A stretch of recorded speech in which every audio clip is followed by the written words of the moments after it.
এই নারী শিশু থেকে শুরু করে সকলে মিলে যুদ্ধটা করছেন এবং এই যুদ্ধেরই আমরা কাছাকাছি পরিমাণ যুদ্ধ কিন্তু বাংলাদেশে গত 17 বছর আমরা করেছি এবং এখনো এই যুদ্ধের আমাদের যে বিচার সেই বিচারের জন্য বিভিন্ন জায়গায় আমাদের এখন এই গলা উঁচু করে কথা বলতে হচ্ছে সেই বিচার পাওয়ার জন্য আমরা এখনো দাঁড়িয়ে বেড়াচ্ছি। তো সুতরাং আজকে এই নতুন বছরে আমরা আশা করব সরকারের কাছে আমরা আশা করব যে আমাদের এই বিচারগুলো ত্বরান্বিত করেন, এটা আমরা চাই। দ্বিতীয় হচ্ছে যে যেসব ভাইদেরকে আমরা এখনো খুঁজে পাই নাই সেসব ভাইদের অ্যাটলিস্ট একটা হদিস আমাদেরকে খুঁজে বের করে দিবেন, সেটা আমরা চাই।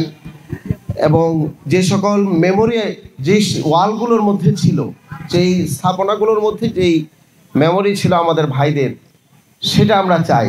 আমার একটা ভাগনা প্রায় 2.5 বছর ধরে গুম হয়ে গিয়েছিল। আমার পরশুদিন আমার বোন আমার বাসায় এসে যেভাবে কাঁদলেন, মানে এই আমরা আসলে বিচার চাই, আর কিছু চাই না এখন এই মুহূর্তে। এটা আমরা চাই, এটা আমরা প্রতিটি ফ্যামিলি আমরা আসলে আক্রান্ত, তো আমরা চাই।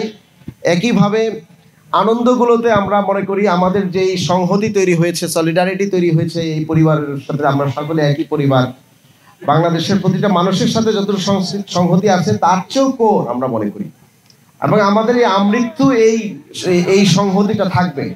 তো যে কারণে আজকে এই আমরা নববর্ষ এবং উদযাপন করছি, আমরা ঈদের সময় আমরা দেখা করেছি, আমরা আমাদের সুখে দুঃখে আমরা যেন একসাথে থাকতে পারি সেই কমিটমেন্ট আমাদের মধ্যে আছে এবং আমাদেরকে যেন সেই শক্তিটা দেয় যে আমরা কখনো যেন সামনে হয়তো বা অনেকের ভালো সময় আসবে, সামনে অন্যরা হয়তো বা বিভিন্ন দায়িত্বে আসবেন, কিন্তু আমাদের এই সলিডারিটি এবং আমাদের যে সম্পর্ক, যে রিশতাই, এটা যেন আমাদের সবসময় মজুদ থাকে এবং মজবুত থাকে, মুতমাইন থাকে। সেজন্য আমি সকলের প্রতি আহ্বান জানাচ্ছি এবং এই সকলকে নববর্ষের শুভেচ্ছা জানাচ্ছি। নববর্ষের শুভেচ্ছা, শুভ নববর্ষ।